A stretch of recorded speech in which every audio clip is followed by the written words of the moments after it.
Nous sommes la moyenne des personnes que nous fréquentons. Avec Génération Do It Yourself, je vous propose de rencontrer ensemble des entrepreneurs, sportifs ou artistes qui vont littéralement faire exploser notre moyenne.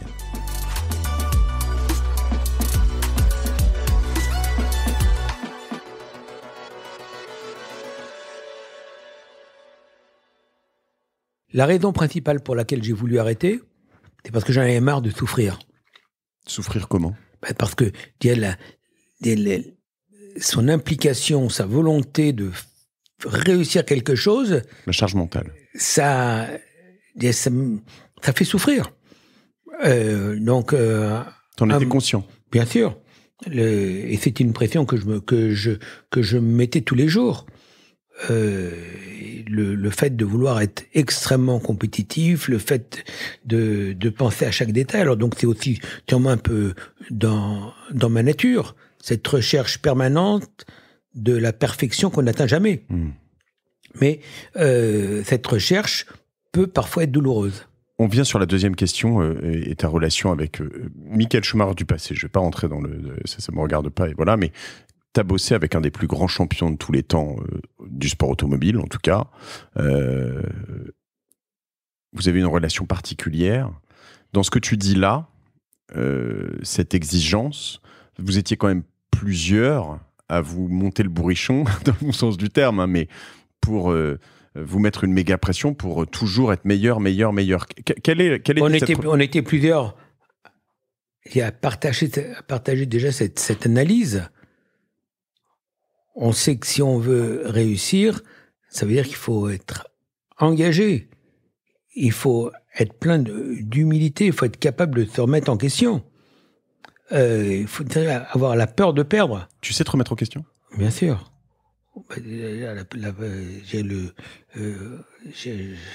Je doute de mes capacités tous les jours. Tu as l'air très très sûr de toi, tu vois. Je veux dire, alors ça veut pas dire l'un ne va pas sans l'autre. Enfin, l'un n'oppose pas l'autre, peut-être. Non, mais je suis...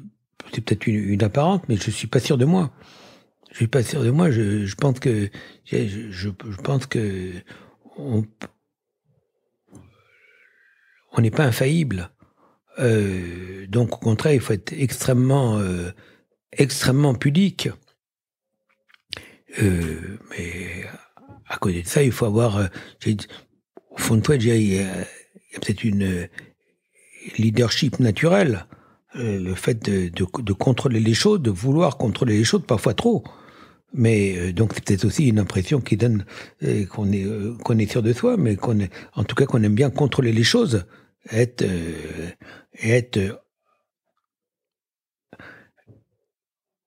au devant de ce qui peut se passer, contrôler. Donc je pense que entre contrôler et être sûr de soi, c'est différent, mais on aime bien contrôler les choses plutôt que d'être contrôlé par les événements. Donc là, c'est quelque chose qui est important.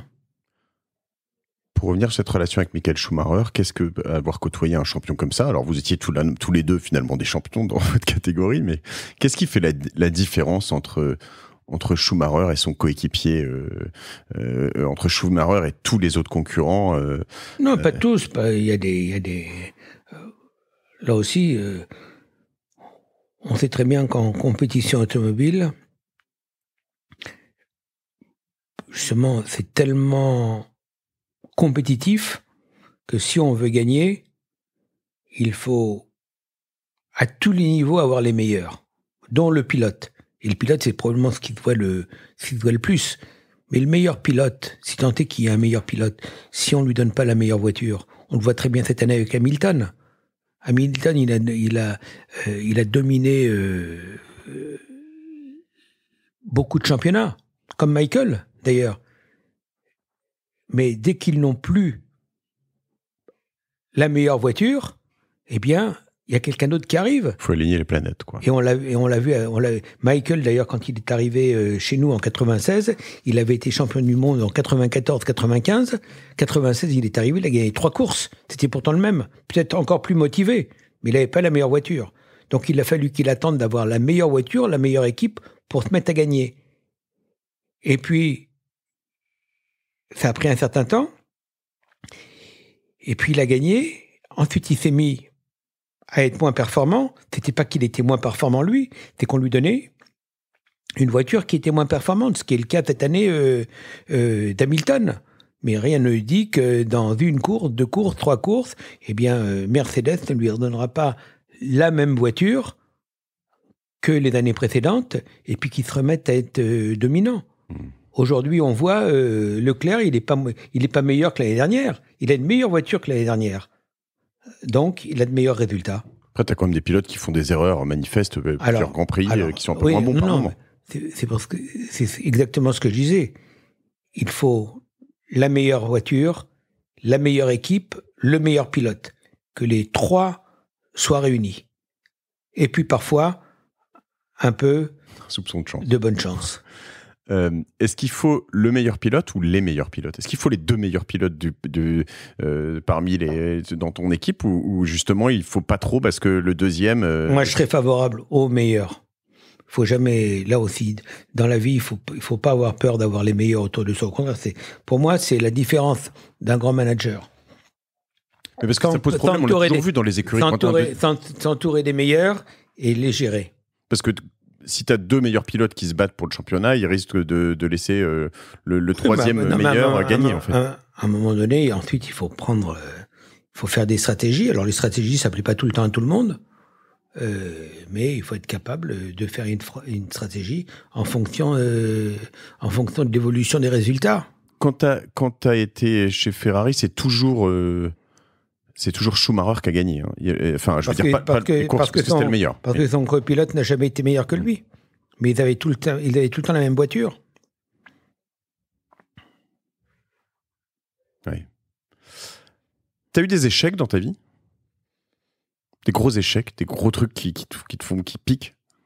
En fait, non, parce que des échecs, t'as perdu des courses. Je veux dire, le week-end après... Des échecs, des moments difficiles. On a tout le temps des moments difficiles.